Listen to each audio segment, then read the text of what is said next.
देखिए 10 नंबर प्रश्न पर ध्यान दीजिए। 10 नंबर में बात यह है कि ह्रास के पद्धति में परिवर्तन करना है। ह्रास के पद्धति में यानी विधि में परिवर्तन करना है। पहले अस्थाई किस्त, बाद में क्रमागत, या पहले क्रमागत बाद में अस्थाई, इस टाइप से परिवर्तन होता है। 10 नंबर प्रश्न यह है कि एक निर्माणक फर्म ने 1 जनवरी 2011 को 19,400 में एक मिल मशीन खरीदी और उसके लगाने पर 600 रुपया व्यय किए हैं। उसी वर्ष 1 जुलाई को 10,000 में अतिरिक्त मशीन क्रय की।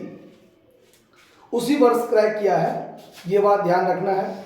1 जुलाई 2013 को वह मशीन बेकार हो गई जो 1 जनवरी 2011 को खरीदी गई थी और इसे 8,000 में नीलाम कर दी।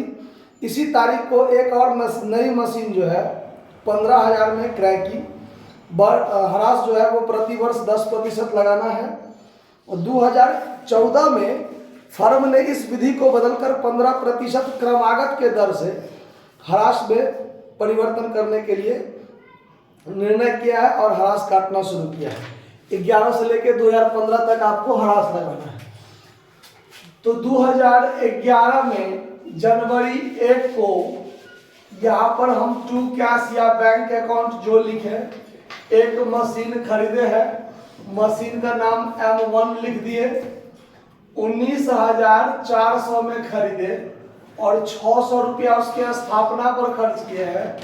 तो टोटल 20,000 रुपया में हम एक मशीन खरीद लिए। और उसी वर्ष 1 जुलाई को, उसी वर्ष जुलाई 1 को टू बैंक अकाउंट दूसरा मशीन M2 10,000 में खरीदा। इस बात को समझने में कोई दिक्कत? संपत्ति खरीदते हैं तो डेबिट में लिखते हैं, ह्रास लगाएंगे तो क्रेडिट में, बेचेंगे तो क्रेडिट में। चलिए, अब 2011 में कोई लफड़ा नहीं है, 2012 में भी कोई लफड़ा नहीं होगा, 2013 में जाकर हम बेचेंगे एक मशीन। ठीक है, कौन सा मशीन? तो जो मशीन हम 1 जनवरी 2011 को खरीदे थे, मतलब मशीन 1। तो 2011 और 2012 में ह्रास लगाकर सीधे सीडीबीडी करके आगे बढ़ जाएंगे। 10% अस्थाई विधि से लगता है। तो 2011 दिसंबर 31 को bye depreciation account M1 M2, तो 20,000 का 10% 2,000 सालाना होगा और 10,000 का 10% 1,000 पूरे साल का। तो जुलाई 1 से दिसंबर 31 तक 6 महीने का 500, तो इस पर 500 लगेगा मात्र 6 महीने का, यानी 2,500। और सेम डेट में बाय बैलेंस सीडी करके आगे बढ़ जाएंगे। मशीन 1 20,000 में से 2,000 गया 18,000, मशीन 2 10,000 में से 500 गया 9,500, 27,500 और टोटल मिलाकर हो गया 30,000। अब 2012 में जनवरी 1 को to balance BD machine 1 machine 2 18,000 और 9,500, यही दोनों मिलके आता है। 2012 में कोई परेशानी नहीं है, दिसंबर 31 को सीधे बाय डिप्रिसिएशन लगाइए। मशीन 1 पर पहले तो अस्थाई विधि से है, 2014 में जाकर क्रमागत लगाएंगे। तो 20,000 का 10%, 2,000 पूरे साल का, और M2 पर 10,000 का 10%, 1,000 पूरे साल का, क्योंकि अब जनवरी 1 से दिसंबर 31 तक काम चलता है।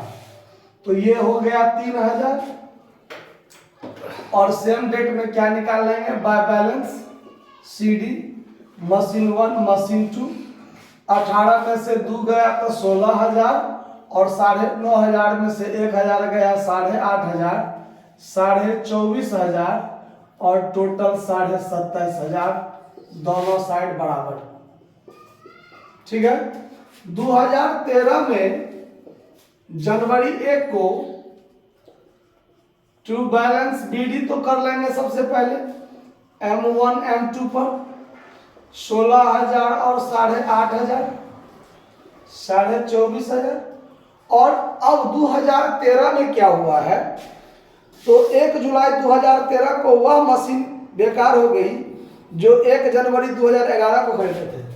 तो 1 जनवरी 2011 को तो हम 20,000 में M1 खरीदे थे, वो 1 जुलाई को बेकार हो गया। तो 2013 जुलाई 1 तक तो मेरे पास रहा है, तो पूरे साल का 2,000 हरास कटता था। तो 6 महीने का बाय डिप्रिसिएशन अकाउंट M1 पर फॉर 6 मंथ का 1,000 तो हरास काटेंगे।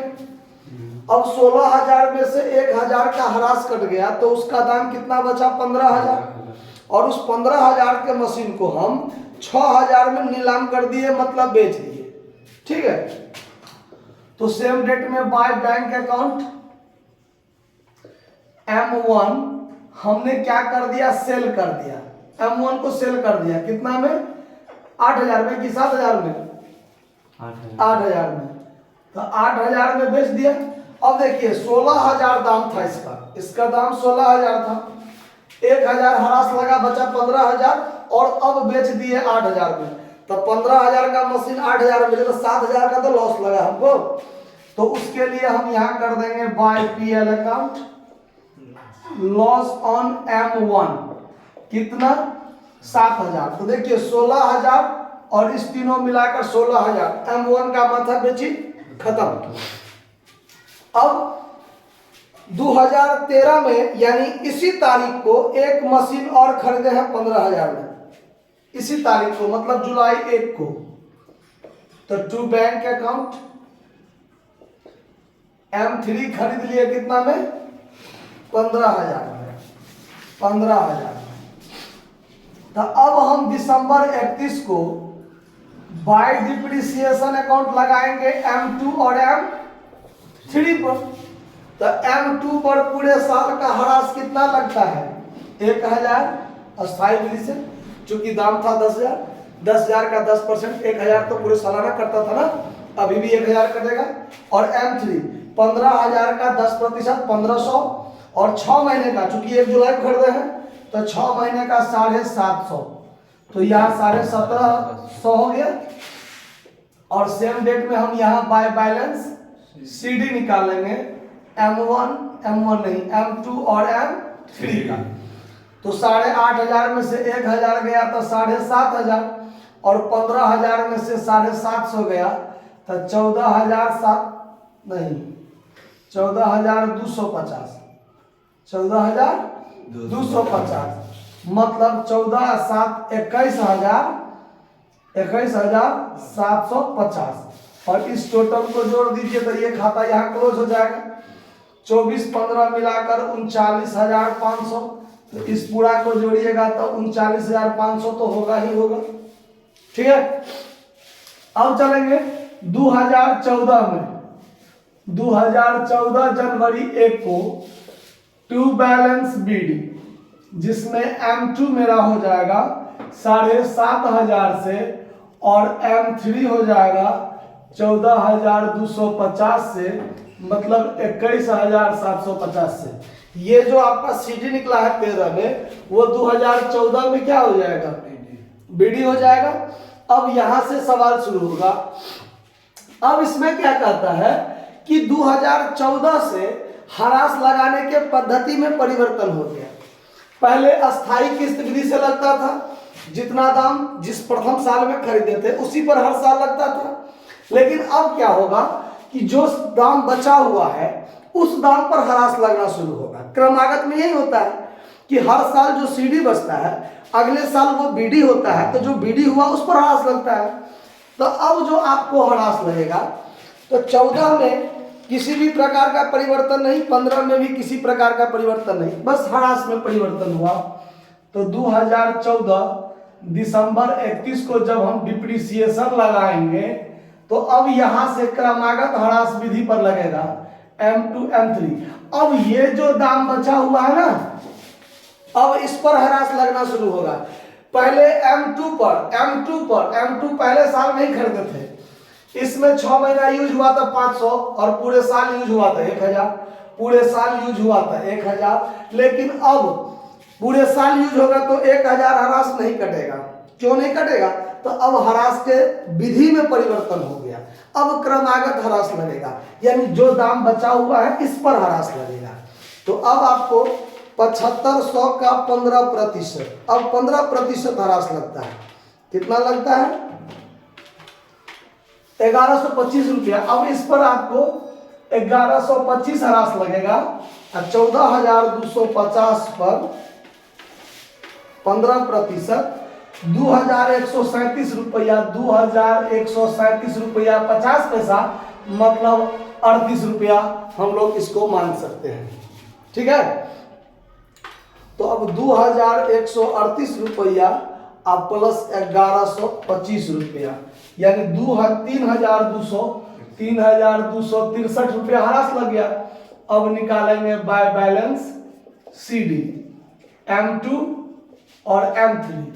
तो 7,500 में से 1125 घटाइए तो 6,375 हो गया, और 14,250 में से 2,138 रुपया घटा दीजिए तो 12,112 रुपया, और इसमें जोड़ दीजिए 6,375 रुपया, तो 18,487 रुपया हो गया जोड़ के।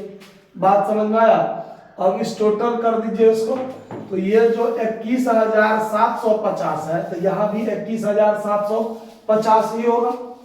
ठीक है, अब 2015 में चलेंगे तो जनवरी 1 को टू बैलेंस BD M2 और M3 6,375 और 12,112, मतलब 18,487 रुपये। अब 2015 दिसंबर 31 को जो हरास लगेगा बाय डिप्रिसिएशन अकाउंट M2 और M3 पर, वो अब ये जो दाम बचा हुआ है ना इस पर 15% लगेगा।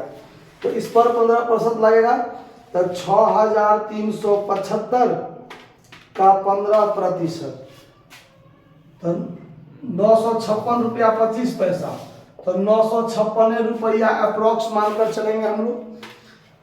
दशमलव के बाद यदि 50 पैसा से कम हो ना तो उसको छोड़ के चलेंगे। आप 50 पैसा से ज्यादा हो तो उसको भी छोड़ के चलेंगे, लेकिन पीछे एक बढ़ा लेंगे, ये बात ध्यान रखना है।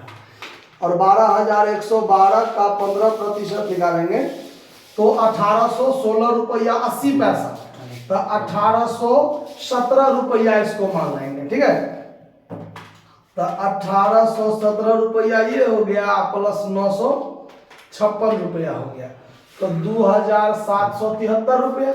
और सेम डेट में फिर हम क्या निकाल लेंगे? बाय बैलेंस CD M2 और M3। तो 6,375 में से 956 रुपया घटा दीजिए तो 5,419 रुपया ये बचा, और 12,112 में से घटा दीजिए 1,817 रुपया, 1,817 रुपया, तो ये बचा 10,249 रुपया।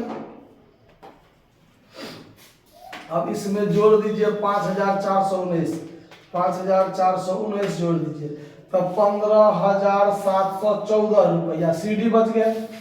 अब इस टोटल को जोड़ दीजिए तो इधर 18,487, तो इधर भी 18,487 ही होगा।